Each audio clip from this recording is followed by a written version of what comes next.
Bien, estamos empezando ya la transmisión.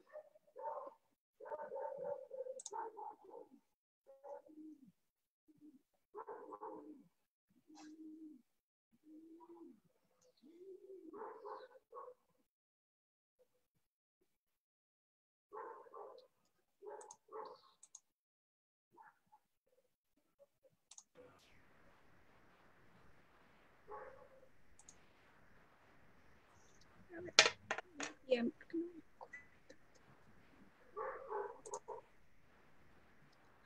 Muy buenas tardes a todos los que se empiezan a conectar a esta página Guerra Poder.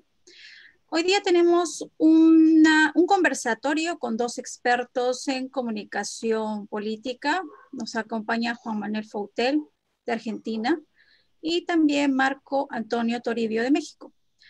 Con ellos lo que vamos a hacer es un análisis de la comunicación política asociado a sus diferentes líderes, voceros, en torno a el tema que nos convoca a nivel mundial, que es la pandemia del coronavirus. Hemos visto cómo a lo largo de los diferentes meses, tanto en Latinoamérica como en otros continentes, diferentes presidentes, líderes y mandatarios de todo el mundo han ido cambiando sus estrategias para afrontar esta crisis. Han ido también moldeando sus discursos. De pronto empezó Bolsonaro diciendo que era una simple gripecilla. De igual modo, Trump empezó hablando de que él no iba a parar la economía ni el cerrar ningún aeropuerto. De igual forma, también indicó, y fue cambiando a partir del 20 de enero que empezó el primer caso en Estados Unidos, esto fue mutando, fue, vamos a decir, transformándose de un menos a un punto de una estrategia absoluta y un cierre de fronteras inminente, el cual obviamente ha sido de alguna forma mejor o con mejor suerte, si cabe la palabra, en los países donde se ha tomado medidas o se ha tomado, se ha previsto un poco antes que las otras, ¿no? En el Perú, en Latinoamérica, hemos sido el primer país en aplicar cuarentena, pero así todo estamos ya pasando los 60,000 infectados y estamos cerca de los 1,700 muertos. Con cifras oficiales, vale decir, esto no aplica de pronto muertos que han caído por coronavirus, pero que no han pasado por una estrategia,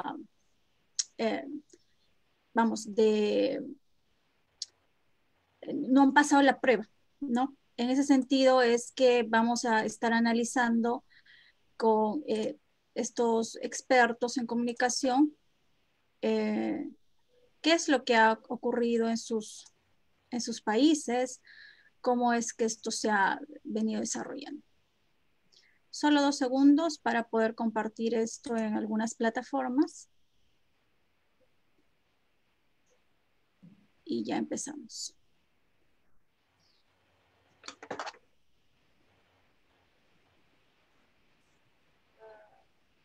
¿Qué es lo que ha ocurrido en sus países?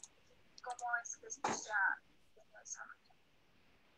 Solo 2 segundos para poder compartir esto en algunas plataformas.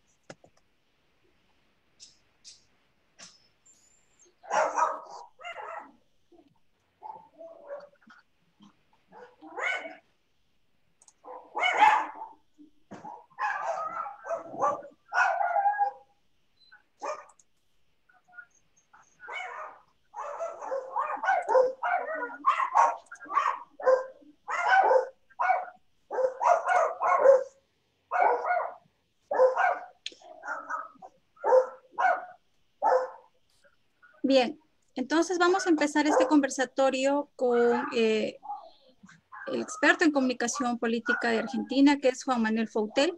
Él es consultor en comunicación política, licenciado en comunicación social de la Facultad de Periodismo Social de la Universidad Nacional de La Plata, donde también desempeña como docente. cuenta con más de 20 años de experiencia como periodista en diversos medios audiovisuales, radiofónicos, gráficos y digitales. Y actualmente es director periodístico de prensa bonaerense. Adelante, Juan Manuel.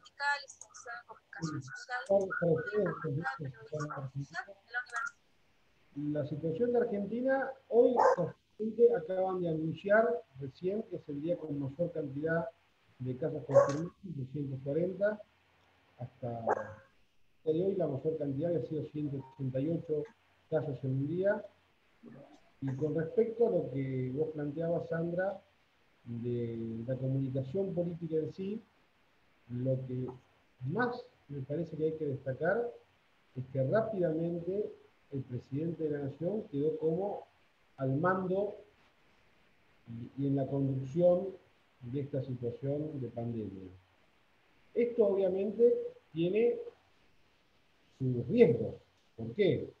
Porque al ser la figura a la que todos visibilizan como claramente el que conduce, si esto sale bien, lo va a capitalizar políticamente y va a dejar de tener en muchos sectores de la población una duda que ya existía sobre su liderazgo, teniendo a Cristina Fernández de Kirchner de vicepresidente, que fue quien lo nominó en su momento como candidato a presidente.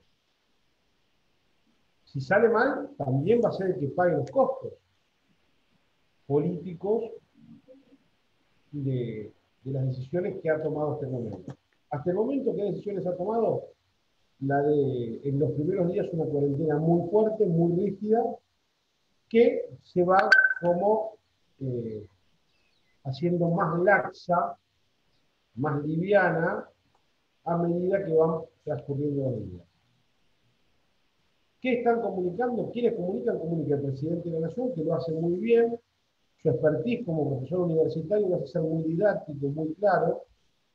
Y después, en segunda línea, hablan el jefe de gabinete, Santiago Cafiero, y el ministro de Salud, Diego García. Después del gabinete, en lo que se refiere al coronavirus en sí, no habla nadie. Las tres personas que hablan a nivel gobierno nacional son presidente, jefe de gabinete de ministros y ministro de Salud. Ahora bien, esto está compartido también con el gobernador de la provincia de Buenos Aires, que es el estado donde vive el 40% de los habitantes de la Argentina, Axel Kicillof, y el jefe de gobierno porteño, Horacio Rodríguez Larreta. En este caso, Horacio Rodríguez Larreta aparecería para todos como una especie de líder de la oposición. ¿Por qué decimos como líder de la oposición? Porque el expresidente Mauricio Macri y la exgobernadora María Eugenia Vidal no están en la escena política, no hacen declaraciones públicas, y lo que representa Rodríguez Larreta es un opositor que se pone a trabajar junto con el presidente, mirando la política como políticas de Estado, ya no como políticas partidarias. Muchas veces se dice de que no son momentos de hacer política, en realidad son momentos de hacer política de Estado, de hacer no la política partidaria, lo que acá en Argentina hablamos de la grieta, esta cuestión de blanco-negro, esta cuestión de kirchnerismo o macrismo. Bueno, Alberto Fernández por un lado y Horacio Rodríguez Larreta por otro son los que están tratando de separarse un poco de esa dicotomía, de esa grieta, y mostrarse, por lo menos desde la comunicación, desde lo que se ve, como un grupo que trabajan unidos. De hecho, en pocos minutos acá en la Argentina, el presidente de la Nación, Alberto Fernández, el jefe de gobierno porteño, Horacio Rodríguez Larreta, y el gobernador de la provincia de Buenos Aires, Axel Kicillof, van a brindar una conferencia de prensa en la cual van a hacer anuncios de cómo sigue esta cuarentena a partir del día lunes. La cuarentena se termina supuestamente el domingo, se va a prolongar la cuarentena y el aislamiento. Lo que se van a flexibilizar son algunas actividades. Estas actividades que se van a flexibilizar es en acuerdo entre el presidente y los gobernadores. Distinta es la situación en la Argentina, en el resto de las provincias, donde, por ejemplo, hay algunas provincias que no tienen casos o tienen muy pocos casos registrados. Entonces a ellos se les va a permitir que sea mucho más amplio este levantamiento de la cuarentena, este afloje de la cuarentena. Volviendo a lo estrictamente político, esta situación le sirve al presidente de la Nación y al gobierno para que sea casi el tema central de discusión en el diálogo político el COVID-19 y la pandemia del coronavirus. ¿Qué está por el costado? Por el costado está el gran problema que tiene la Argentina con la deuda externa, pero además lo que está desnudando esta pandemia son algunas otras fallas estructurales que tiene la Argentina, como por ejemplo la cuestión carcelaria del servicio penitenciario, el accionar de la justicia.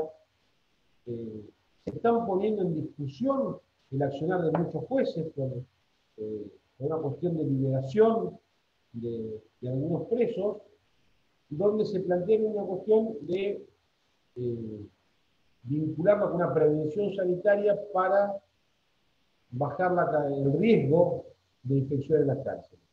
Ahora bien, la Argentina tiene pocos casos, también es cierto que no tiene una gran cantidad de testeos comparado con otros países del mundo y de la región. Sin embargo, lo que podemos ver claramente es que los indicadores, según lo que indica la Organización Mundial de la Salud, hasta el día de ayer la Argentina tenía 8,3% de casos confirmados según los testeos. Para la OMS, menos del 10 es correcto. Y tenía una duplicación de casos hasta la medición de ayer de 25,1. La OMS plantea que tiene que ser por arriba de 15 esta duplicación de casos. Pero hay un asterisco en todo esto que vamos a tener los resultados en los próximos días, que es el COVID-19 ingresó en los barrios más pobres y carenciados de la ciudad de Buenos Aires y del conurbano. El COVID-19 ingresó en los geriátricos, lo que dicen los expertos es como cazar en el zoológico, pero son las poblaciones de mayor riesgo. De hecho, el promedio de edad de los fallecidos en Argentina, que son casi 300, que son 280 y pico, 290, es de 75 años. Es decir, por un lado, desde el punto de vista político, tenemos un presidente que se muestra conduciendo, se muestra ejerciendo el cargo y ejerciendo el poder.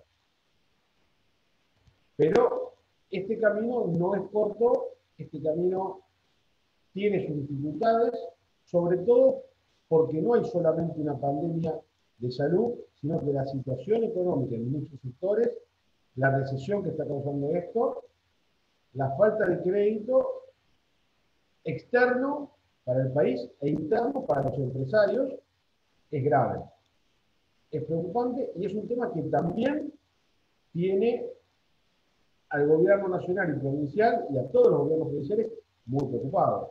No ha bajado muchísimo la recaudación impositiva y hay que dar respuestas. En el medio de todo esto, el presidente ha superado algunas crisis, como fue un viernes donde muchísima gente salió a la calle tratando de cobrar en los bancos sus bonos, sus jubilaciones, sus asignaciones. Esta situación, con una mala organización, le llevó el periodo de renuncia a quien conduciera el CESA, Alejandro Banoni. Bueno, eso lo ha superado bien. Por ahora viene superando bien la gran polémica que se ha generado a través de distintos actores sociales y un gran rechazo de la sociedad a darle libertad a presos por posibles infecciones en los penales. Está saliendo. Pero también es cierto que los índices de aprobación que tiene el presidente, tal lo muestran las últimas encuestas, no son los mismos que tenía hace un mes. ¿Son malos los números de Alberto Fernández? No, no son malos. Tiene apoyo en la gestión, tiene más imagen positiva que negativa, pero no son los números de superestrella que tenía hace un mes. Esto es una cosa que la vamos viendo día a día, es nuevo. Y lo único que puedo decir es que creo, desde mi opinión personal, que el gobierno argentino actuó rápido. Es decir, tuvo el primer caso el 3 de marzo y a los pocos días ya suspendió las clases y a los pocos días ya decretó el, la cuarentena y el aislamiento. Y repito, si bien no son muchos los testeos que tiene, comparado con otros países del mundo, los porcentajes tanto de mortalidad por cantidad de infectados y de infectados confirmados por cantidad de testeos son números por lo menos alentadores.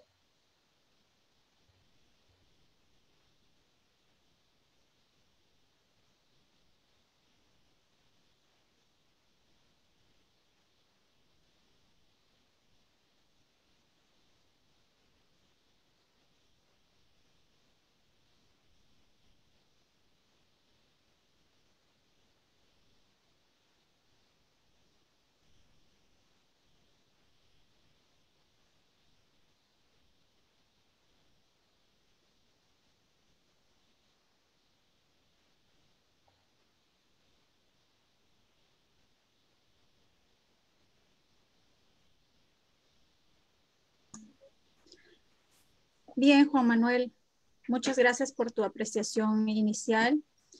Ahora vamos a, bueno, ciertamente, como dices, hay que prestar atención pues a los indicadores y a los objetivos, ¿no? Porque los líderes no solo deben tener en cuenta la información objetiva, sino también las percepciones, pues de ahí es que salen generalmente las crisis.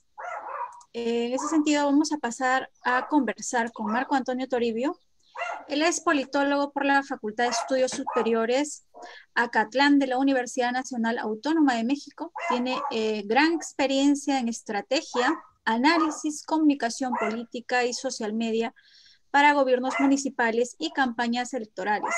Actualmente es consultor en comunicación estratégica, desde donde ha colaborado con candidatos en Centroamérica y diversos gobiernos locales en México. México, como ya sabemos, tiene cerca, si no, no ha pasado hoy día de repente el número, a 30,000 infectados.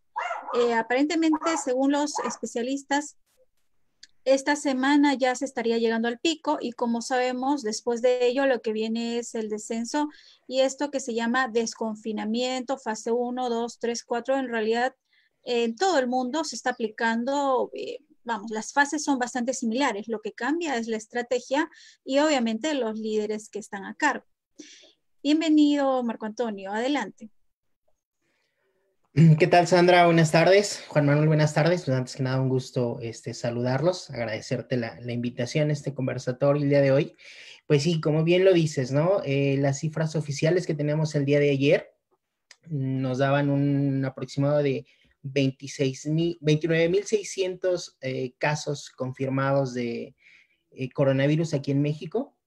El número de defunciones estaba llegando también casi a los 3,000, 2,960 aproximadamente. Y pues bueno, como ya lo mencionaba Juan Manuel, y tú también lo acabas de mencionar, cada país ha adoptado sus propias estrategias, tanto para la gestión de crisis como lo que va a venir después del confinamiento que estamos pasando, ¿no? Aquí en México contamos con la vocería, tenemos un vocero que es el doctor Hugo López-Gatell. El doctor Gatell viene de la academia, es un científico y que ya había estado en la administración pública y que bueno, ahora le tocó ser el vocero en esta pandemia, ¿no? En esta situación.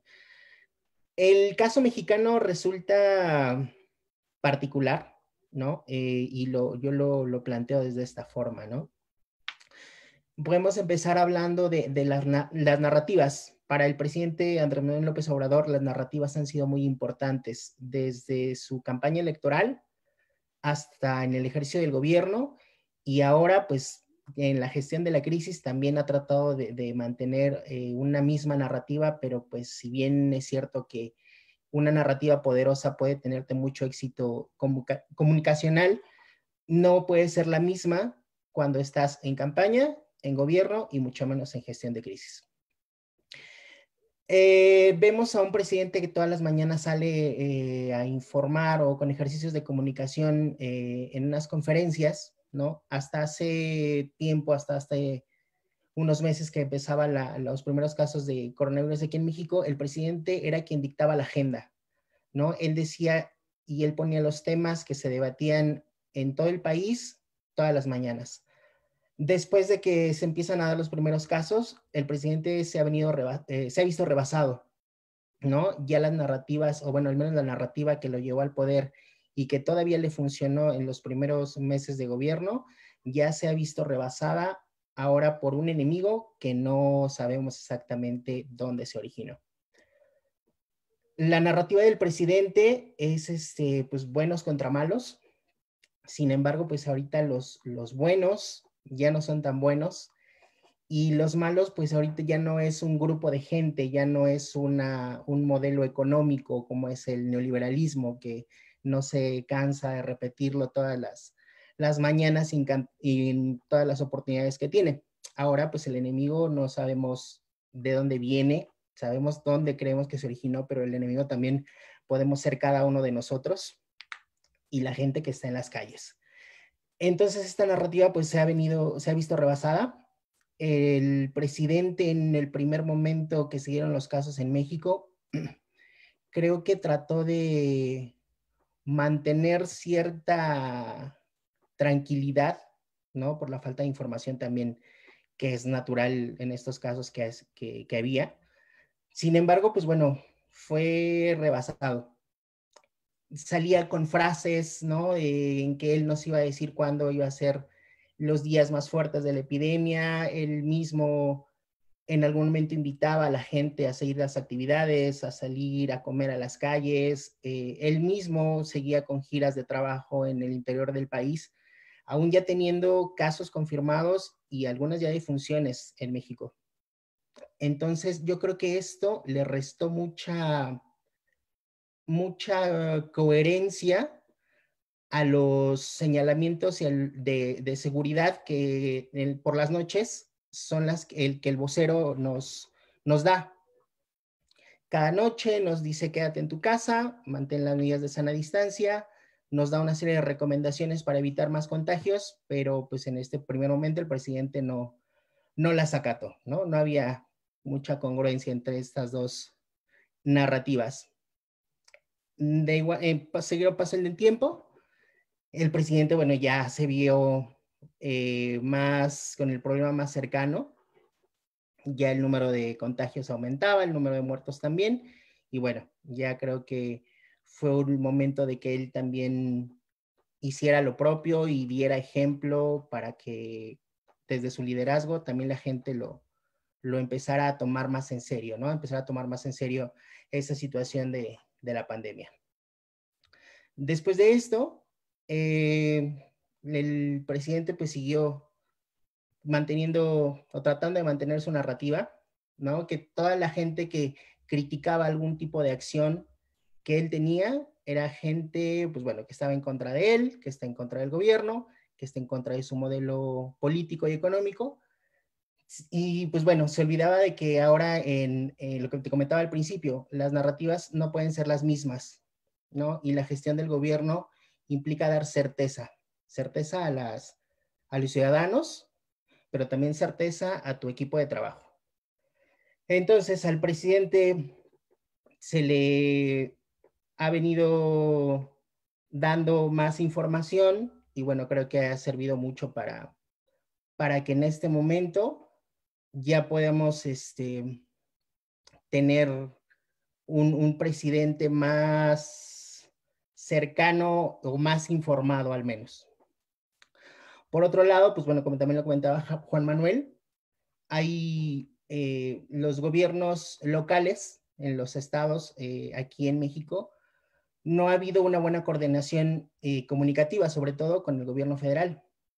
Hay un grupo de gobernadores que, bueno, ha tomado ciertas medidas diferentes a las que ha tomado o las que ha invitado a tomar el gobierno federal. Y pues bueno, ahí está también falta de coordinación en la comunicación, pues sí resulta también bastante confusa para las personas. es algo muy cierto, ¿no? Que comunicar es generar consensos y evitar el desgaste. Hemos visto también que el presidente se ha desgastado mucho en estos días. Sus porcentajes de aprobación en la gestión de esta crisis pues se han venido disminuyendo. Sin embargo, pues el presidente creo que no les hace mucho caso, ¿no? Para él, creo que él mismo es el eje central de la comunicación.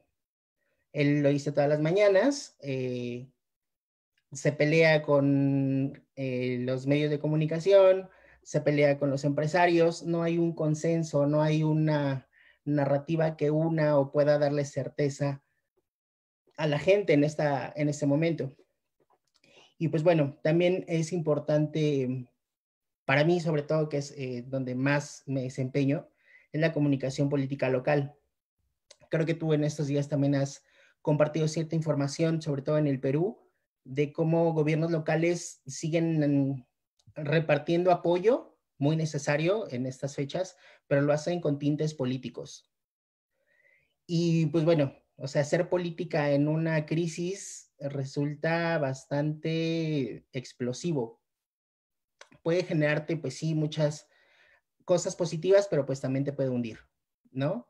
Yo creo que siempre es bueno contar con una estrategia de comunicación en cualquier nivel de gobierno, pero sobre todo en el nivel local, en la que puedas seguir brindando apoyo, pero que también la gente no lo vea como una cuestión de oportunismo político.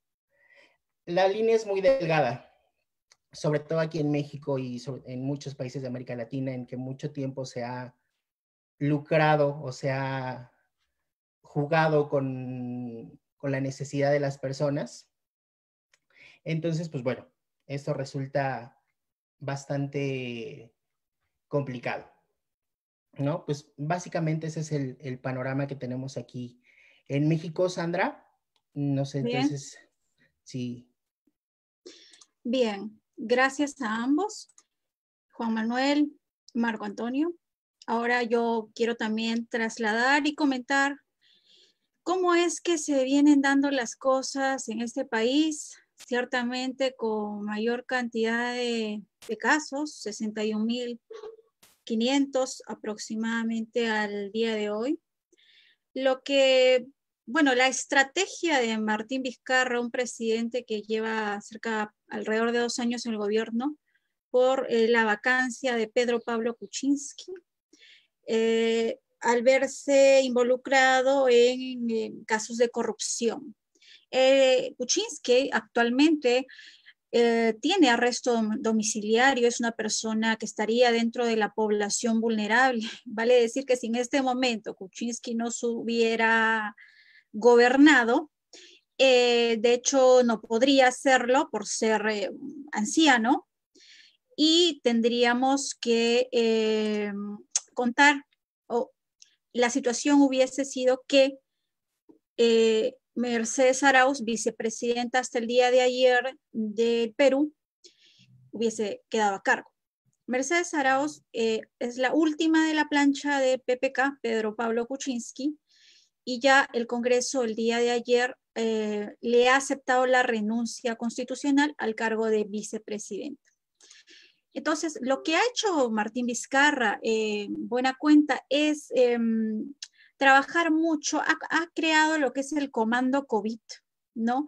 Donde hay especialistas desde el ámbito sociológico, comunicación, obviamente hasta los temas de salud, economía, agricultura y etcétera. Que es un equipo muy grande que va más allá de la plana ministerial, ¿no? Lo que ha hecho Martín Vizcarra, lo que ha intentado hacer con su estrategia para minimizar el coronavirus y de alguna forma conectar con la ciudadanía, es minimizar el miedo, ¿no? Es decir, obviamente este riesgo que está tratando de controlarlo, lo quiera o no la gente, la población en todo lado del mundo, siente miedo y en muchas ocasiones llega al pánico, ¿no? O sea, es una emoción potente y que cuanto más miedo hay, menos se entiende el mensaje de cualquier persona por mayor liderazgo o, vamos a decir, o puntuación en las encuestas que tenga, ¿no? Entonces el miedo de alguna forma debe responder a la realidad. Y lo que ha hecho es un tanto controlar el riesgo para ir opacando, o ir minimizando, o ir de alguna forma controlando el temor. Y así mantener la calma.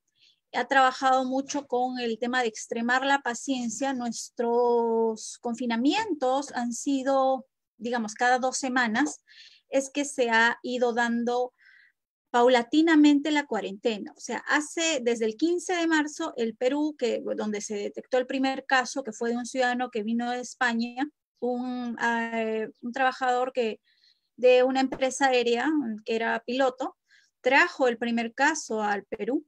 Y en ese sentido es que a los días apenas de este primer caso es que se aplicó la cuarentena.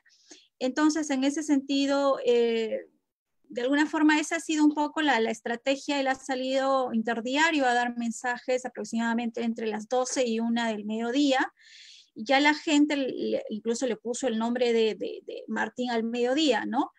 Se ha convertido en una suerte de obligación o necesidad querer escucharlo. Es el único vocero, vamos a decir, es el vocero por excelencia. Obviamente, cuando quiere disparar algunos mensajes de contención dentro de esta narrativa totalitaria, ¿no? Usa a algunos de los ministros para, de alguna forma, poder aplacar ciertos problemas que se dan, ¿no? Entonces, Martín Vizcarra se le denomina el presidente de la crisis. Tiene ya, vamos a decir, cierta fama a nivel mundial por en estos 2 años haber superado diversas crisis fuertes en el Perú.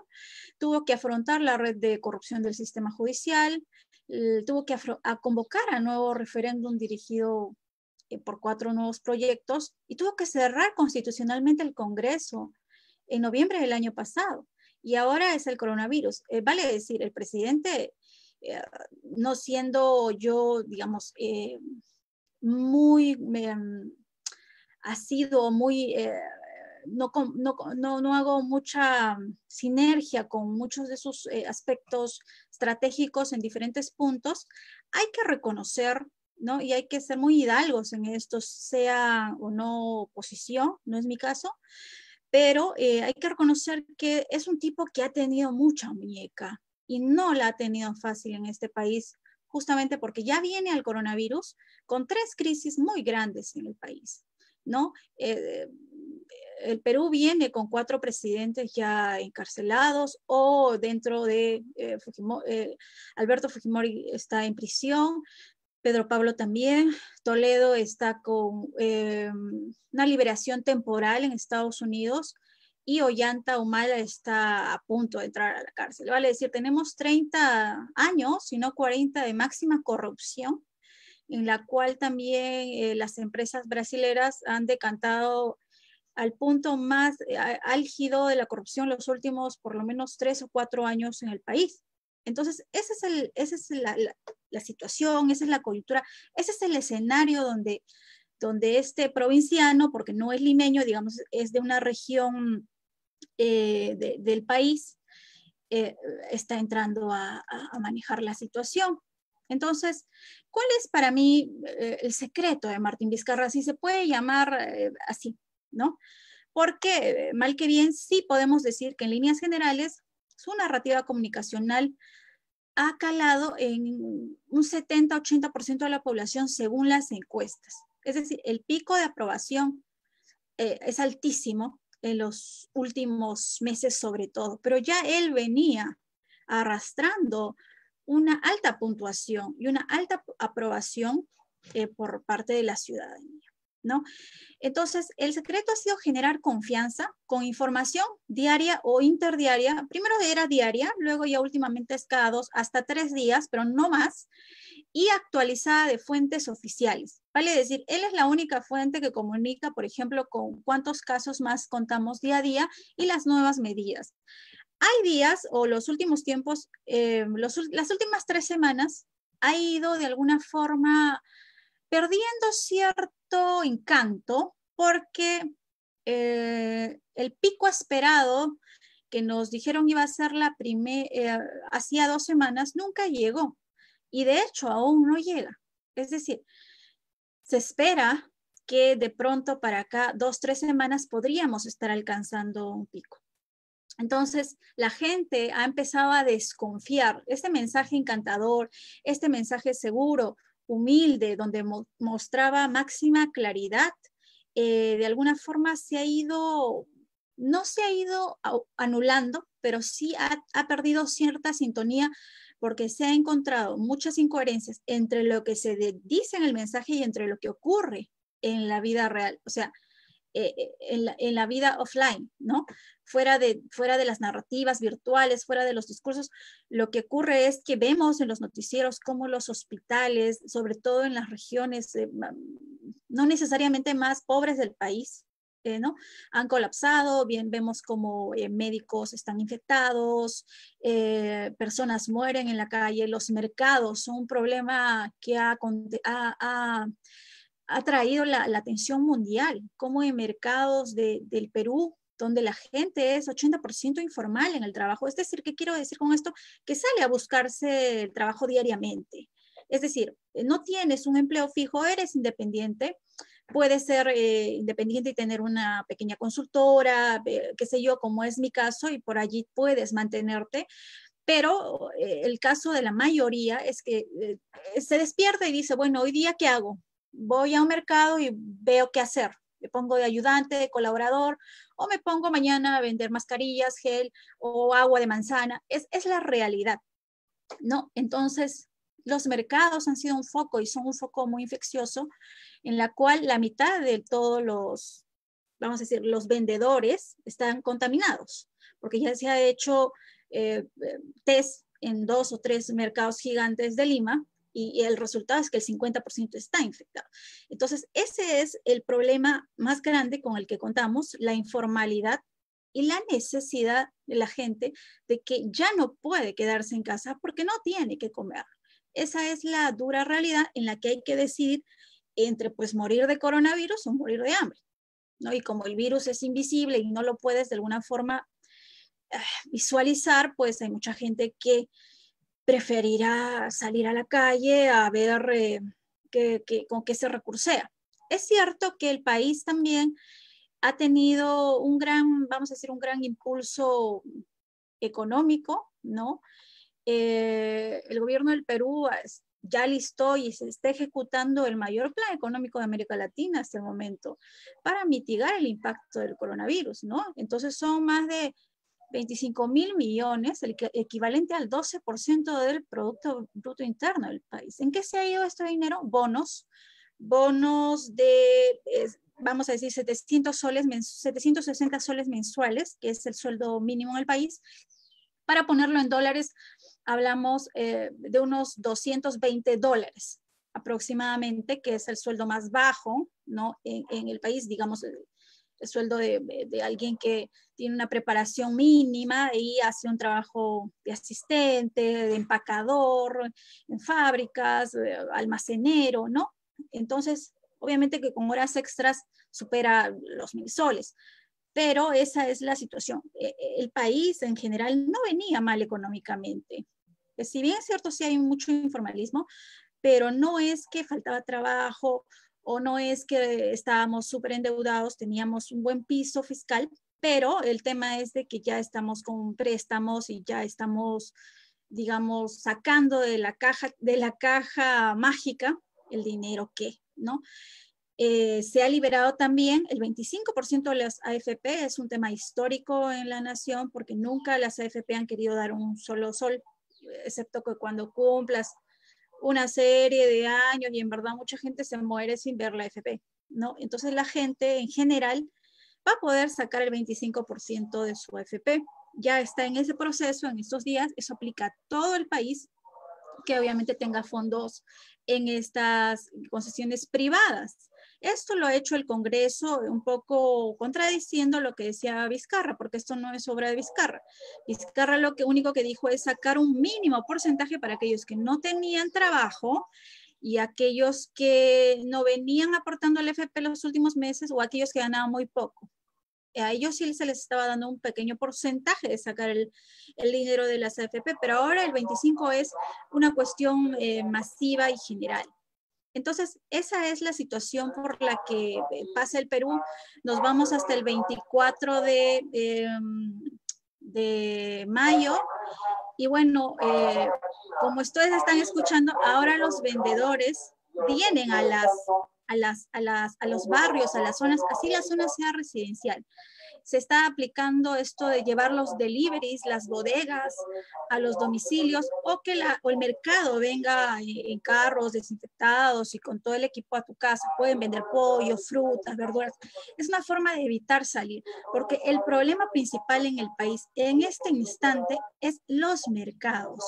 La gente en el Perú es mucho de ir a comprar diario al mercado. Entonces esta costumbre ha sido muy difícil y ha sido, digamos, el dolor de cabeza de Vizcarra. Entonces, pienso que es esto, ¿no? Ha tenido una constante comunicación, las conferencias de prensa, ha tenido intervención de los medios de comunicación en sus conferencias, no presencialmente, pero virtualmente responde a 3 o 4 medios de todo el país y preguntas muchas veces incómodas, lo cual da mucha confianza poder escuchar porque no son preguntas seleccionadas, digamos, de manera muy permisiva, sino que hay preguntas bastante incómodas que las responde igual. Es inclusivo además, ¿no? Incluye la traducción simultánea para sordos, ha dado ciertas concesiones para personas que sufren autismo. Una de sus frases es: nuestro gobierno es un gobierno inclusivo, dentro de una igualdad de género, las Fuerzas Armadas van a tener instrucciones para población LGTBI, no con esto del DNI. Él es muy campechano, muy rústico, muy tradicionalista, justamente por no ser capitalino, ¿no? Una de sus frases que ha calado mucho y los medios de comunicación lo han, digamos, hecho propio es: me distancio ahora porque te quiero abrazar más adelante. Y hace el gesto, el ademán con la mano. Entonces esto fue muy viralizado. Y tiene así como esto una serie de frases obviamente armadas, absolutamente armadas, pero Vizcarra es un buen alumno para los temas de comunicación. Ya ha entendido muy bien que la asesoría en comunicación, imagen y en buen gobierno es clave. Entonces lo ha entendido, no es tan duro de roer como ANLO, que practica la hiperpersonalización y él lo es todo, él es el mensaje, ¿no? Entonces, es eso, la información objetiva que comparte día tras día, que si bien es cierto, repito, ha ido perdiendo cierta confianza de mucho sector de la población que lo venía apoyando en las primeras semanas. Pero es que también el coronavirus ha sobrepasado absolutamente, vamos, toda proyección, ¿no? Él siempre viste de blanco, es pulcro, es simple, usa palabras directas. Hoy día tuvo un mensaje al Día de la Madre, que es este domingo, muy profundo, habla un poco, él siempre compara su propia realidad, habla de los niños, de su familia, de cómo él también puede ser como padre o como hijo, ¿no? Entonces se muestra de alguna forma como un líder seguro y firme, se nota, y por eso decimos los peruanos, cómo se nota que no lo hemos elegido nosotros, porque lo que hemos venido eligiendo los últimos 30 años realmente ha sido de terror. Y respecto a lo que decía Marco de cómo es se hace oportunismo político en el país, sí, es muy fuerte. Hay cientos de casos de investigación por corrupción por el tema de las entregas de presupuesto a todas las regiones. En el país son 25 regiones y cada una tiene un gobernador, vamos a decir, cada región tiene su propio presidente. Entonces, y tiene una serie de alcaldías chiquitas, grandes, o sea, el gobierno descentralizado es hiper descentralizado. Y al ser tan desmembrado, o sea, el cuerpo está tan partido en 7,000 pedazos, la corrupción es muchísimo muchísimo mayor. ¿Por qué? Porque los presupuestos se parten y se fragmentan. Y bueno, hay gente que ha lucrado con mascarillas mal hechas, mal compradas por pagar menos, con respiradores. Entonces están siendo seriamente investigados y en verdad esto es condenable, ¿no? Y de igual forma muchos políticos que entregando los víveres, las canastas, las donaciones, porque ha habido muchas entregas por parte del gobierno de plata, de muchas cosas, ¿no? O sea, no ha habido, digamos, mezquindad. Así todo no llega a la mayoría, pero no ha habido una situación tan estricta. Pero obviamente no es suficiente y hay mucha gente que no tiene que comer. Se da, pero no termina de cubrir, porque no había ni un mapa de pobreza en el país, entonces no llega al que debería llegar. En ese sentido es que hay mucho oportunismo político de la foto, la clásica foto que creen que aún funciona en comunicación política o en la foto política, que es la de entregando el víver y posando para la foto, dando agua. Y en verdad eso es aprovecharse de la situación, además con un dinero que no es tuyo, ¿no? Porque ciertamente ese es el dinero de todo el país. Pero yo creo que esos gestos van a ser recordados y mal recordados cuando esto culmine. ¿No? En ese sentido, preguntarle de pronto a Juan Manuel, ¿cómo es que de la percepción de la población más, de la oposición en Argentina?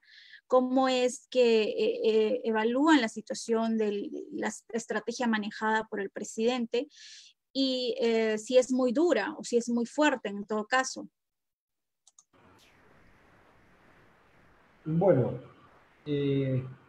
la oposición en este momento en Argentina se ve de Creo que manifiesto. tienes que activar tu audio.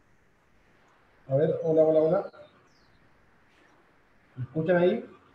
¿Me Sí, escuchan? ya, sí, perfecto, perfecto. Bien, te decía, la oposición acá, los que aparecen en escena, mayormente son aquellos que ocupan cargos en otros distritos, como por ejemplo hablaba de Horacio Rodríguez Larreta, que es jefe de gobierno de la Ciudad Autónoma de Buenos Aires, o intendentes de distintos distritos que son opositores al gobierno de Alberto Fernández. Ellos lo que están mostrando es gestión. De la misma forma que yo quería hacer una salvedad, y ya vuelvo a tu pregunta, Sandra, de lo que hablaban de hacer política con la pandemia o hacer política con la situación de crisis. Yo creo que siempre se hace política. A veces se hace política de gestión y a veces lo que se intenta hacer es una política partidaria, una política como si se estuviera en campaña. Lo que la gente no va a tomar bien es que quieran hacer política de campaña, porque no es momento de campaña. Lo que sí está reclamando la sociedad es que hagan política, que desarrollen políticas públicas. ¿Por qué? Porque lo que se está viviendo en Argentina, en Perú, en México y en el mundo es una gran incertidumbre. Por lo tanto, lo que necesita la sociedad son certezas. Ustedes hablaban de fechas posibles de salida, vos mencionabas, Sandra, recién, que en Perú habían dado la posibilidad o pensaban que se podía levantar la cuarentena, pero después se tuvo que postergar. Bueno, en el caso de Argentina, por ejemplo, ni desde el oficialismo ni desde la oposición se ha dicho se va a levantar la cuarentena tal día. Es decir, no se generó la expectativa para después no cumplirla, ¿no es cierto? Y sí desde la oposición, lo que te puedo decir es que aquellos miembros de la coalición de gobierno que estuvo en el país gobernando hasta diciembre, que no tienen cargos, sí a lo que más apuntan es a la situación de la economía. ¿Qué están diciendo? Que hay que preocuparse por la salud, pero que no hay que descuidar la economía. Y lo que el presidente Alberto Fernández está transmitiendo es que su principal foco de preocupación es la salud de la población. El mensaje ha sido algo así como, de una crisis económica los países se pueden recuperar, de las muertes no. Eso en los primeros días fue muy bien tomado por la sociedad. De hecho, se respetaba mucho más la cuarentena y los números de Alberto Fernández que aparecían eran, algunos hablaban de un 90% de aprobación de la gestión de Alberto Fernández con respecto a la posición de la pandemia. Ahora bien, como vos bien mencionabas, en México, en Perú y acá en Argentina también, la situación económica de determinados sectores sociales es muy compleja. Y bueno, a veces la ayuda que se manda desde el Estado y se envía desde el Estado no alcanza. Y bueno, eso también empieza a generar esta situación. Bueno, tengo que salir a la calle, tengo que salir a ganar mi sustento, tengo que darle de comer a mi familia. Pero yo acá había tomado algunas cuestiones que mencionaban la palabra miedo hace un rato, de que se genera miedo en la población. Y es lógico que se genere miedo en la población porque, como decíamos hace un rato, hay incertidumbre. Y lo que sí creo que se está tratando de hacer un poco desde el gobierno argentino en su mensaje es decirle a la gente, mirá que vos también sos responsable de lo que pase. Vos te tenés que cuidar, vos no tenés que usar el transporte público, salvo que sea muy necesario, vos no tenés que ir a hacer compras, salvo que sea muy necesario. En el caso de Argentina, lo que mucha gente hace, sale un día y hace compras por ahí para toda la semana. Pero rápidamente eso va cambiando y empiezan a salir casi en el día a día por salir, por sentir que pueden salir. ¿No es cierto? Eso es un poco de lo que me preguntás con respecto a la oposición, que está más preocupada o está poniendo más énfasis en la cuestión económica, pues no pueden discutir la cuestión de la política sanitaria, ¿no es cierto? Y un poco también tomando algo de lo que ustedes mencionaban como para aportar.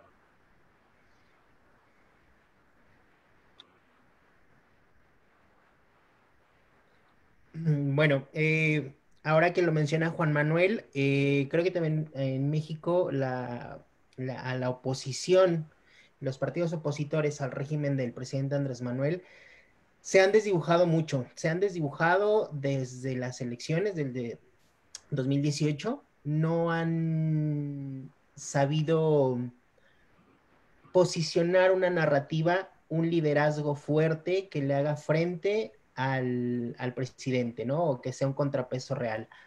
Aquí en México la oposición es muy reactiva, solamente se dedican a atacar cualquier tipo de declaración o de cualquier tipo de medida que anuncie el presidente cada mañana. Sin embargo, no han sabido ser una opción viable para la gente que no votó por el presidente Andrés Manuel y que pues también todavía no termina de convencerse de su proyecto. También es cierto, como lo mencionaba Juan Manuel, yo también lo mencionaba, la comunicación en crisis es de dar certezas.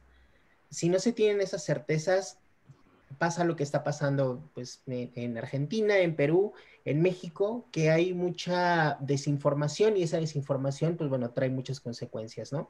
El día de hoy salieron dos reportajes, uno en el New York Times y otro en El País, sobre las inconsistencias que maneja el gobierno federal sobre las cifras oficiales, tanto de muertos como de infectados. Entonces, si la comunicación fuera más simple, ¿no? Creo que no habría espacio a tanta suspicacia y a tanta duda. Sin embargo, pues también, o sea, sobre comunicar o la sobreexplotación en la comunicación, pues también pasa facturas, ¿no? También puede resultar un peligro.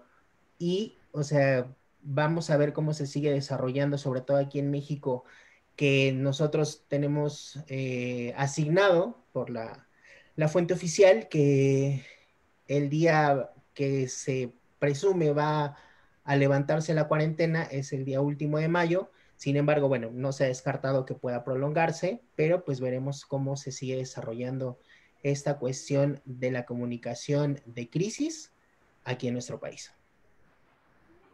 Sí, con respecto a lo que vos mencionabas recién de la información, creo que lo que se está intentando hacer, por lo menos desde el gobierno argentino, es tener un único lugar de discurso y no sobreabundar. Es decir, los primeros días parecía como que había, decían, un nuevo muerto, 2 nuevos infectados. Ahora hay un parte diario. Hay un parte diario, un informe a la noche y una salida de la viceministra de Salud por la mañana, que antes se transmitía casi en todos los canales de noticias en simultáneo y ahora ya casi no se transmite. Es decir, a veces la sobreabundar con la información lo que genera es mayor incertidumbre, más dudas. Claro. Eso genera miedo, porque además, convengamos, se le habla a la gente de temas que desconoce. Se le dice, a ver, también hoy en día que la información es absolutamente global, si un presidente de un país dice esto es una gripecita, en otros países también escuchan que un líder mundial dice que es una gripecita. Claro. Y a su vez, esa misma persona escucha a otro presidente que dice, no, señores, acá no sale nadie, o el aislamiento es muy firme y muy duro. Dice, pero ¿cómo? Uno me dice que es una gripecita y otro me dice que es muy duro. Entonces, me parece que en ese sentido, vos hablabas de comunicar en crisis. Bueno, sí, esto es una crisis, claramente. Y muchos creo que subestimaron la crisis porque pensaron que era una cosa que pasaba en otro lado, que pasaba en China. Exacto. Uh-huh. Bien. Y nadie se preguntó, ¿y por qué no va a pasar acá? O muchos no se preguntaron por qué no va a pasar acá. Hasta que llegó y pasó. Exacto.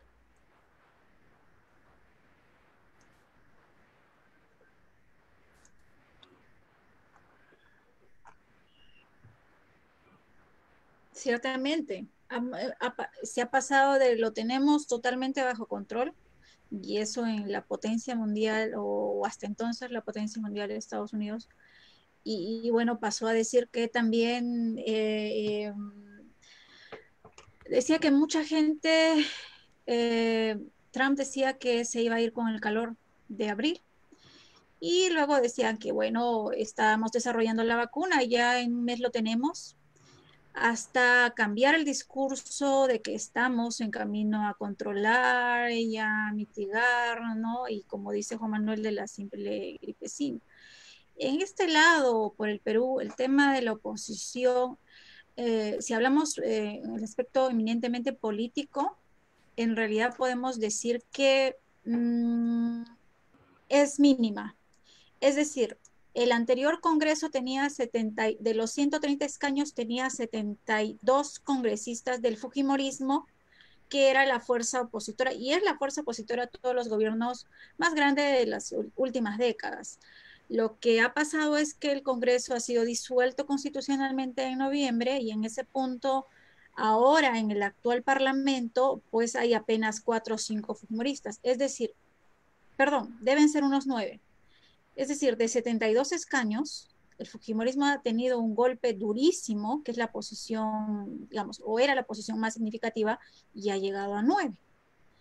Es en este punto de que la mayoría de las fuerzas son los kioscos parlamentarios dentro del Congreso, que está súper fragmentado, hay como 7, 8, y ninguno es mayoría, ¿no? Con el nuevo Congreso que se instaló en enero, es de que el gran porcentaje de los políticos está apoyando las medidas de Martín Vizcarra. Lo que hay de alguna forma son algunos ecos, algunos ruidos en las redes sociales de gente que siempre ha sido muy crítica o gente que se ha quedado muy resentida por ya no estar en este gobierno porque se ha ido limpiando la corrupción. De hecho, se estaba iniciando esta purga de malos políticos, ¿no? Pero en esto que se empezaba la limpieza del país, apareció un virus mucho más grande que la oposición, que es el coronavirus. Y bueno, sí, los mensajes han sido ambiguos. De hecho, los propios mensajes de la OPS y de la OMS también han sido ambiguos. Recuerdo que acá en marzo, cuando esto empezó, nos decían no usen mascarilla. Y eso fue un tema clave para que esto se disparara el virus. No usen mascarilla. La mascarilla solamente es para las personas que tienen alguna enfermedad, bajas defensas, como sea cáncer y etcétera. Nunca se habló de que el coronavirus tenía por ejemplo, como población vulnerable a personas con obesidad 1 o no se habló de la diabetes en ese momento. Es decir, mucha gente aún salía a hacer su vida y el Lima funciona como un hormiguero, es decir, somos 31 millones, en Lima estamos 8, y esto es una cosa terrible a las 4 a 7 de la noche. Es un hervidero en los metropolitanos, en los trenes, en los buses, el caos, la congestión. Es decir, el manejo a la defensiva es el peor de Latinoamérica quizá. Entonces, es eso. No hemos logrado aplanar la curva, pero sí hemos logrado mitigar, porque si no hubiéramos hecho la cuarentena o no hubiésemos empezado con la cuarentena como el primer país, definitivamente hoy estaríamos con 200.000 infectados. Y bueno, ciertamente yo no dudo que para el día que se va a abrir la cuarentena o se termina la cuarentena, mejor dicho, que es el 24 de mayo, nosotros vamos a estar superando los 100.000 infectados, ¿no? Y también respecto a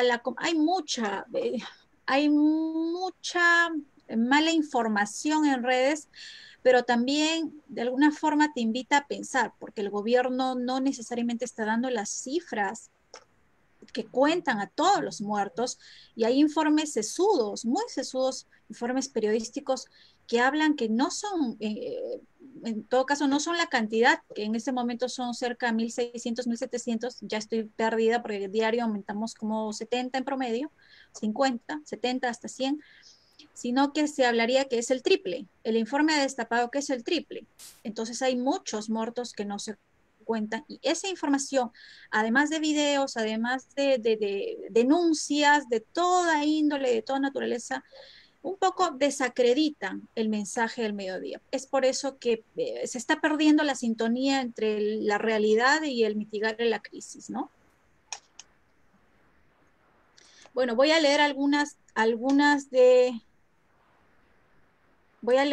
los comentarios que han realizado acá en las diferentes plataformas. No necesariamente son preguntas, pero sí comentarios que he estado leyendo.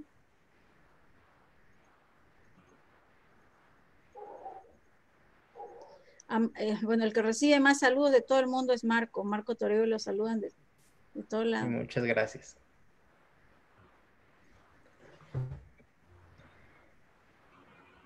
A ver.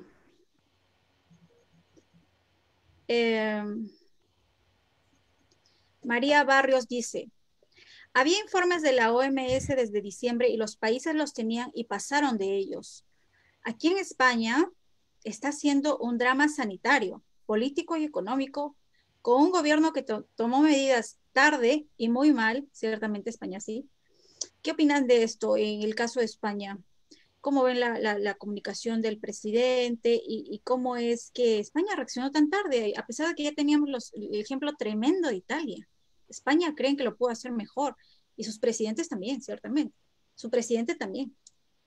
Yo creo que en el caso de España se subestimó la situación y las autoridades no ves que tuvieron problemas de comunicación, tenían problemas de gestión, tenían problemas políticos. Y la pandemia es un problema más a esos problemas que tenían. Pero claramente el primer gran problema es que se subestimó la situación tanto en España como en un sector de Italia. Ni hablar lo que ha pasado en los Estados Unidos, que es, diría, un papelón internacional, o la irresponsabilidad que tiene Bolsonaro. O sea, lo notable de esto es que se habla de los malos ejemplos. ¿Sí? Por ejemplo, Uruguay es un caso que se está manejando muy, muy bien, y no se habla de Uruguay. Me van a decir, es una población chica, pero Sí. se han manejado muy bien, tienen bajísima cantidad de infectados, bajísima cantidad de víctimas, y están controlados. Lo de España, creo que claramente subestimaron la situación. Como lo subestimó Italia en su momento. Sí, sí. Pero ciertamente acá, por ejemplo, se habla mucho, ¿cómo es que no manejamos la situación igual que Suecia? Bueno, para empezar, Suecia tiene 10 millones, tiene una salud estandarizada, educación de primer nivel, el distanciamiento hace desde siempre, eso decía, la gente se pega muy poco, en los trenes no se mira, en los cafés respetan su distancia, son muy herméticos, muy cerrados. Entonces eso ha ayudado, obviamente, a que este distanciamiento ahora que no tienen cuarentena sea mejor. O sea, no podemos comparar en el Perú. El Perú la gente, si por ellos conversa a medio metro, bien. Hay mucho esto en Latinoamérica en general, del beso, el abrazo, de hablar un poco alto, de sacarnos el tapabocas para hablar. Los mismos políticos acá hacen eso, cuando no es necesario, pero son costumbres. Entonces, contra estas malas costumbres o costumbres en general es que tienen que lidiar los países. Dice Mariela Olivari Córdoba, bueno, supongo para Juan Manuel, ahora que gobierna la izquierda en Argentina, ¿cómo están en economía? Bueno, que gobierna la izquierda en Argentina, depende a quién se lo preguntes. Si se lo preguntas a los partidos de izquierda, te dicen que no gobierna la izquierda en Argentina. Pero bueno, eh, la economía argentina está mal, pero no está mal desde hace 5 meses que asumió Alberto Fernández. La economía argentina venía mal de mucho antes. ¿Sí? Y esto lo que hace es profundizar la mala situación económica que tiene la Argentina, claramente. La Argentina tiene un problema eh, económico gravísimo y no se va a solucionar de un día para otro, y mucho menos en medio de este contexto de crisis. Yo no soy un especialista en economía como para poder eh, opinar y decir qué medidas se debe tomar o no.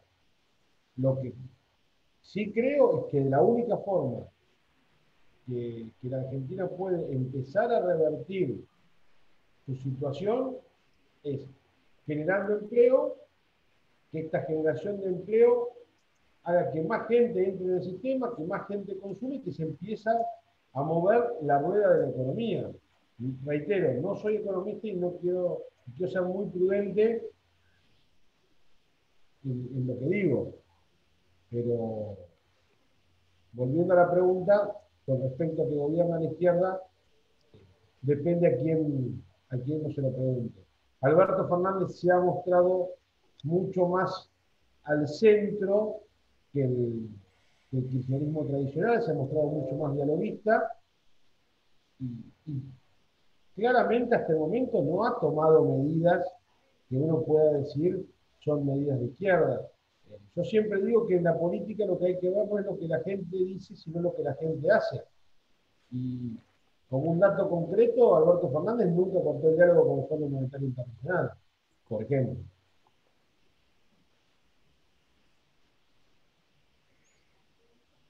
Hablando un poquito del caso mexicano y bueno, en general, como bien lo dice Juan Manuel, o sea, la parte, esta crisis no solamente es sanitaria, también es una crisis económica, ¿no? Porque al detenerse toda actividad, sobre todo que aquí en México buena parte de la actividad económica pues es de pequeñas y medianas empresas, se ha detenido todo. La parte económica pues sí ha sufrido bastantes golpes. El gobierno del presidente Andrés Manuel, pues bueno, sigue apostándole a sacar o a desarrollar ese cinturón, esa pobreza que ha permeado mucho en el país. Él maneja proyectos y programas sociales, sin embargo, es muy poco claro hasta cuándo esos programas sociales van a poder sostenerse sin inversión, sin un desarrollo económico mucho más importante y, sin embargo, pues bueno, eso ya no los develará el tiempo. Lo importante, creo yo, y como lo comentaba Juan Manuel, en lo que decía el presidente Fernández en algún momento, es más importante salvar una vida que salvar la economía. Sin embargo, como se ha desarrollado la epidemia y llegando en un momento en el que ya saldremos del confinamiento, ahí será interesante ver cómo vamos a reactivar la economía, ¿no? De toda América Latina y de cada uno de nuestros países. Ciertamente. Rafael Córdoba de Perú pregunta, una consulta sobre la pandemia en México y Argentina. Los pobladores con menos recursos de estos países han podido quedarse en sus casas, a diferencia de Perú, que miles salieron a conseguir dinero para el día a día, como les había comentado. Pues para muchos en el Perú, este es el principal problema del gobierno para aplanar la curva. Ciertamente, estoy completamente segura que ese es el principal problema. Pregunta en todo caso es que si ocurre lo mismo o algo similar a diferencia de Perú. En el caso de Argentina, eh, en estos últimos días aparecieron casos de infectados en los barrios más periféricos o marginales. Creo que una de las cosas que ayudó y mucho a que la gente se quede en su casa o no salga de sus barrios, es las limitaciones que hubo en el transporte público, la limitación de actividades, la ayuda social, ya sea en bonos como en bolsones de comidas. Eso fue los primeros días. Ahora hay que ver, están a punto de hacer anuncios en la Casa de Gobierno acá en Buenos Aires, de que se van a empezar a levantar determinadas actividades. Con respecto, y volviendo a lo que vos decías de los sectores más bajos, creo que ha sido clave un ordenamiento muy rígido y muy fuerte en lo que es el transporte público de, de pasajeros. Bien, ¿y en México cómo está la situación? ¿Es igual que en Perú, que la gente ha tenido que romper la cuarentena por salir a buscar el pan del día? Claro, En su sí. mayoría. Sí, en su mayoría, pues bueno, mucha gente que se dedica a actividades comerciales, a trabajar, ha tenido que salir precisamente, pues bueno, también, como comentaba Juan Manuel, vemos muchas imágenes que en el transporte público a todas las mañanas sigue habiendo una gran cantidad de personas que sí, efectivamente, tienen que salir a buscar trabajo o a seguir trabajando porque finalmente pues no hay un apoyo que sea permanente ni que dure, ¿no? A pesar de que el gobierno pueda tener y haga esfuerzos por brindar algún tipo de apoyo alimentario o económico, no Ujú. alcanza. Entonces, sí hay mucha gente aquí en México que tiene que salir a trabajar aún todavía, cuando haya una demanda de que se queden en casa para evitar más contagios. Bueno, ciertamente acá hay multas por salir después de las 6 p.m., que es la hora en que la hora en que el confinamiento, perdón, la hora en que entra el toque de queda, pero a partir de lunes es las 8 p.m., porque van a salir 5 millones de peruanos a cobrar bonos en esta semana. Se necesita que los bancos estén abiertos por mucho más tiempo y los supermercados también. Pregunta de Milton Guzmán. Dice, ¿cómo van con los establecimientos penitenciarios que acá, él es peruano, que acá algunos le llaman depósitos humanos? Pues no hay un criterio para su selección o lamentable hacinamiento. Bueno, sucede que acá han habido como 6, 7 motines en todo el país porque ya el virus obviamente entró y hay un hacinamiento atroz, sobre todo en los 3 o 4 penales que hay en Lima, y las regiones están un tanto mejor. Y también se ha estado liberando a personas que han entrado recientemente a la cárcel con prisión preventiva, y son personajes que están ligados al deporte, a la política. La misma Keiko Fujimori, ex candidata a la presidencia, ha salido. Y bueno, Susana Villarán también. Es decir, todos los políticos de la era de los años pasados, prácticamente en su gran mayoría están con procesos o en prisión. Entonces esto ha hecho que se les abra digamos, una luz al final del túnel, porque son población de riesgo y etcétera. A eso se refiere un poco de las cárceles y el hacinamiento. Entonces, ¿cómo va esto en México, por ejemplo? También en México también se han tomado medidas en que algunos centros penitenciarios han liberado a algunos reos. Ha sido un poquito controversial, ¿no? Sin embargo, pues bueno, para evitar una infección o que se siga propagando el virus, a mi parecer se me hace una medida buena, siempre y cuando pues sea bien ejecutada y sobre todo bien pensada. Bien.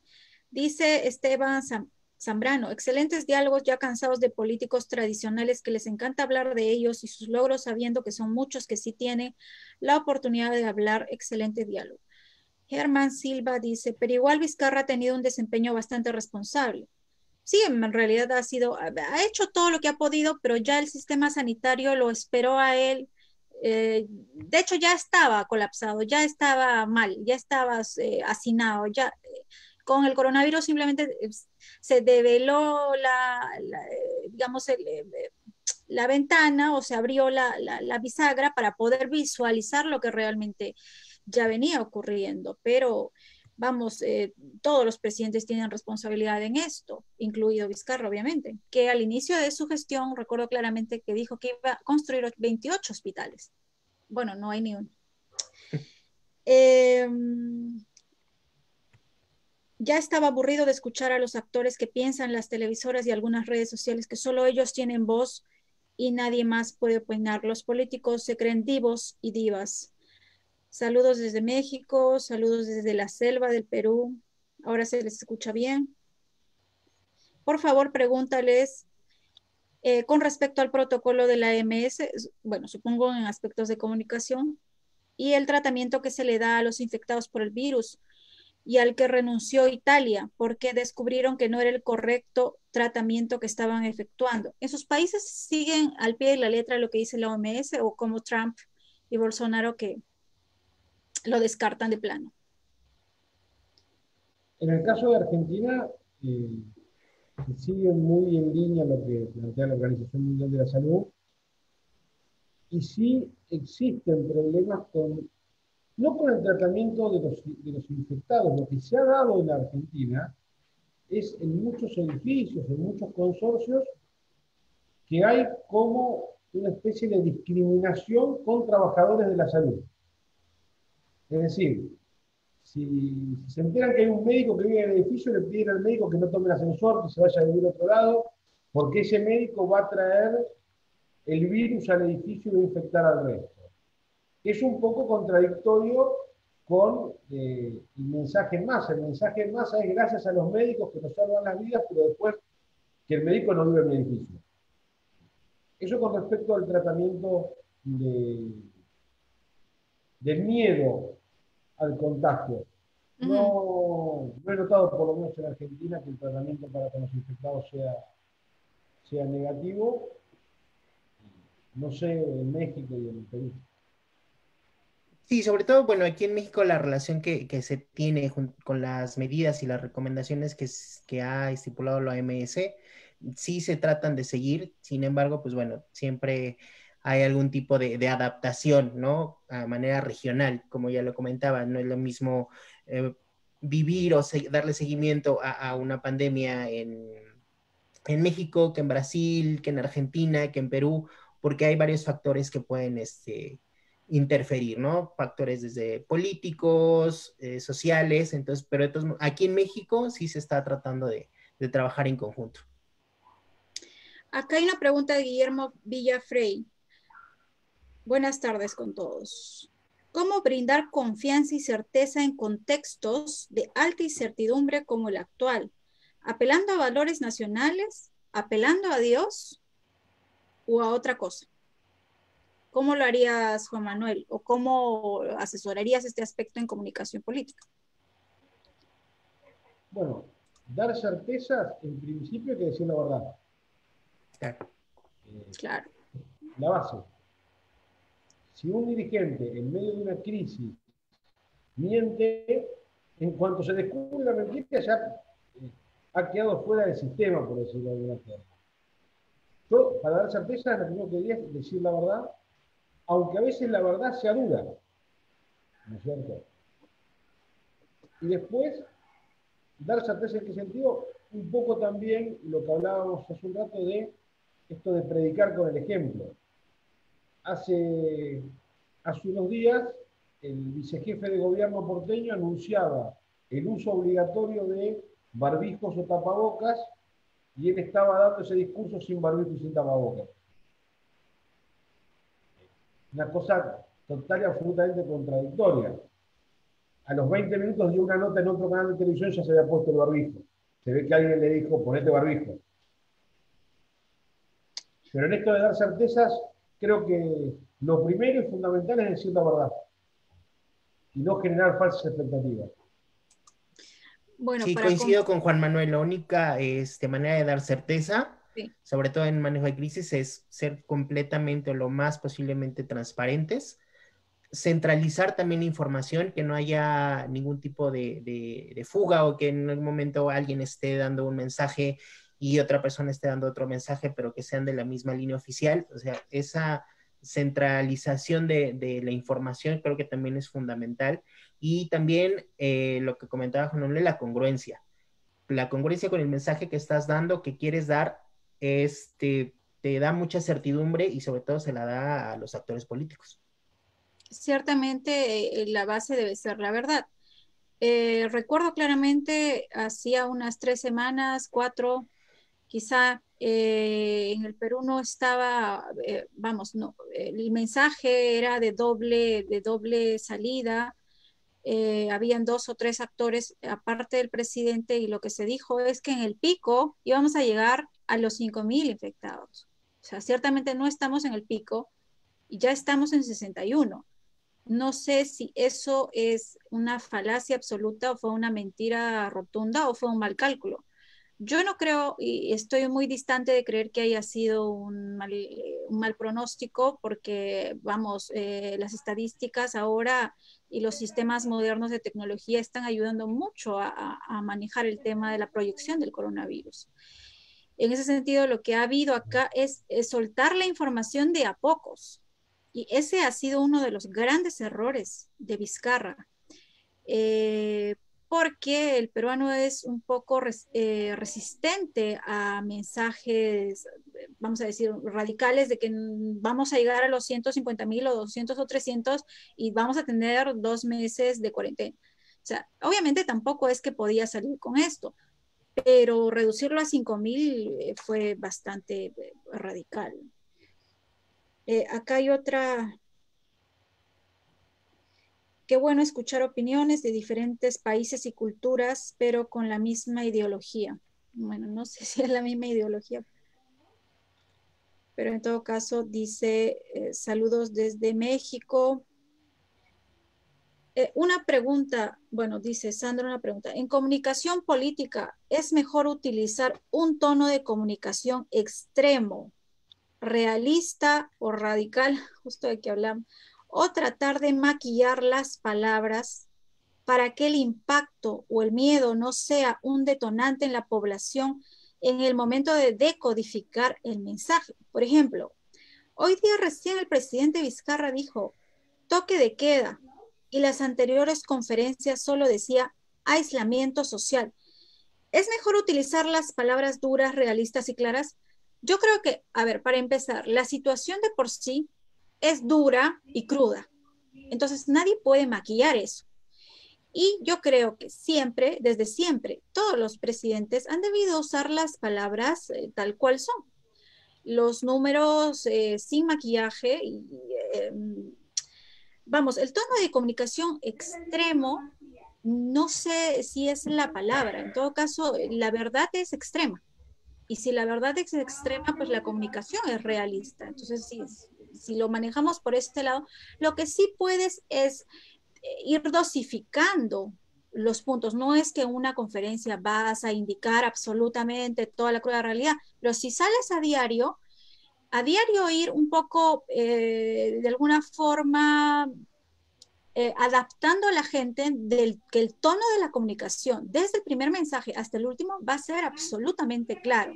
De alguna forma la gente también se acostumbra a esa realidad, porque lo cierto es que mucha gente empezó con mucha confianza, con mucha credibilidad en que esta situación se iba a solucionar, digamos, no con tantas semanas que ya tenemos, son 52 o 53 días de cuarentena que tenemos en este país. Y obviamente al inicio crees, estás muy entusiasmado, obedeces, pero ya en este punto la gente ha ido perdiendo cierta confianza en ese mensaje y es que se lanza a la calle, tenga o no tenga plata, ya de alguna forma se hartó. No, obviamente hay gente, y es la mayoría consciente, que aún capta el mensaje y la mayoría de familias podríamos decir que ya no le interesa en sí el mensaje. La gente ya entendió por información mundial que está en todas las redes de que este es un tema de sálvese quien pueda. En el país, en el Perú es así. Entonces ya es al margen de lo que diga o no diga un presidente o un vocero, la gente que se cuida sabe que tiene que quedarse en su casa porque de lo contrario, bueno, ya sabe lo que le espera. Entonces, en este punto el mensaje de Vizcarra ha ido perdiendo un poco de efecto, pero la gente, por otro lado, ya ha ido entendiendo la cruda realidad, porque la realidad es así, es dramática. Entonces no puedes maquillarla. Puedes usar ciertos clichés, ciertos términos, pero al final la verdad es la verdad. No sé qué opinan ustedes. Yo creo que una cosa es dosificar la información como decías vos, y otra cosa es maquillarla, como decía en la pregunta. Sí, claro. Yo creo que maquillar la información en estos casos es muy peligroso, porque podés transmitir algo más liviano, la gente se relaja, y sabemos que en este tipo de situaciones, si la gente se relaja es mucho más peligroso porque pueden aumentar los contagios, y si aumentan los contagios, aumenta la cantidad de víctimas, y sobre todo lo que puede generar es un colapso del sistema sanitario, que es mucho de lo que se ha cuidado en la Argentina. Se ha cuidado mucho el tema de que no haya un desborde sanitario, ¿no es cierto?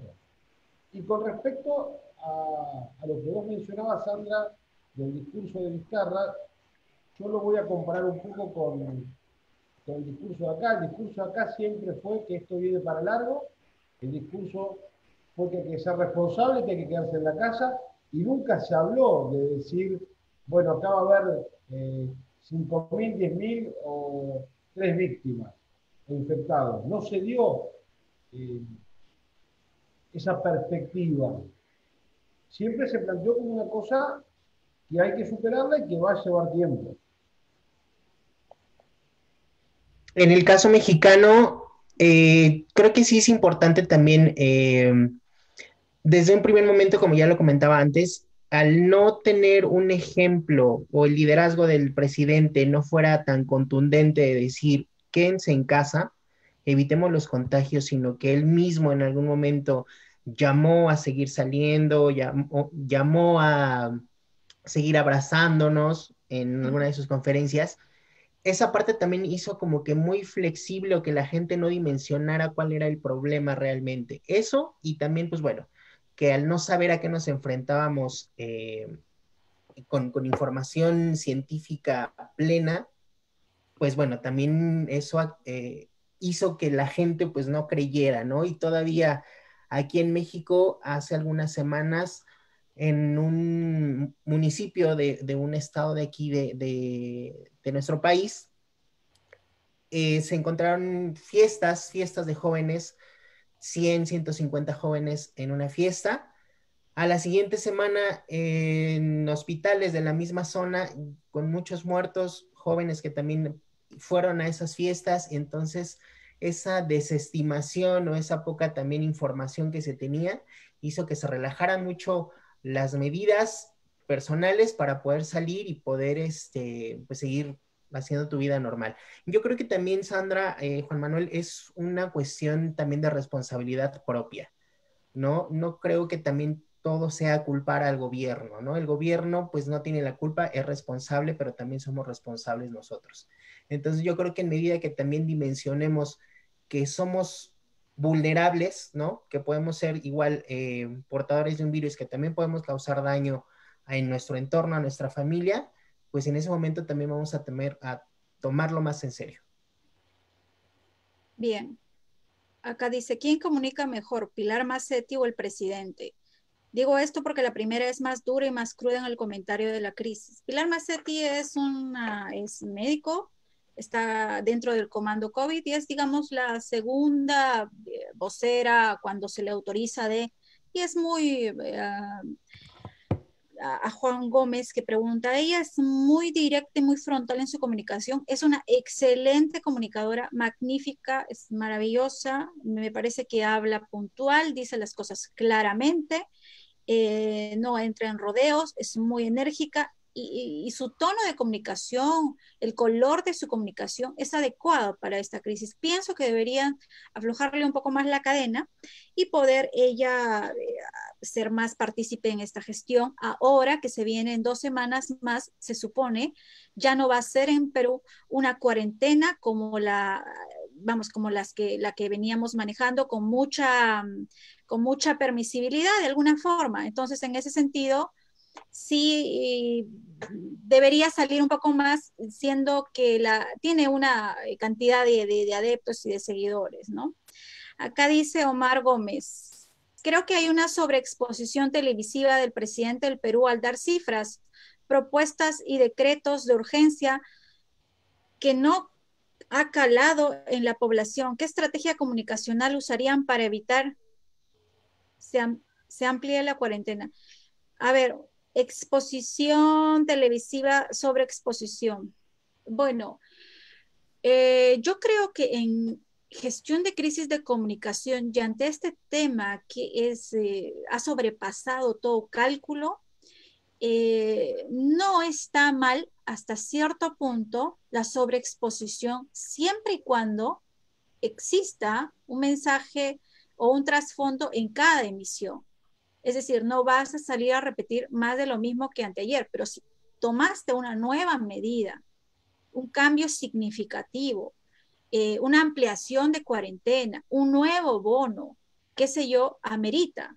Y aparte, es cierto, de pronto Vizcarra ha estado saliendo hasta 2 horas en discursos del mediodía, pero hay demasiada demanda de situaciones, de pedidos, de preguntas, y hay mucha mala información en las redes sociales, mucho fake news. Entonces, en ese sentido, yo creo que hasta cierto punto no sería una sobreexposición, vamos a decir, gratuita. Obviamente, sí le genera una serie de réditos políticos para su futuro político, obviamente que sí, porque se le ve gestionando y solucionando cosas. Exposición en estos tiempos donde la realidad está contrastando con el discurso, ya sea muy exitosa o siga siendo así de exitosa. Porque lo cierto es que en el Perú se vienen, según los especialistas, los entendidos, 2 o 3 semanas durísimas, donde realmente vamos a ver colapso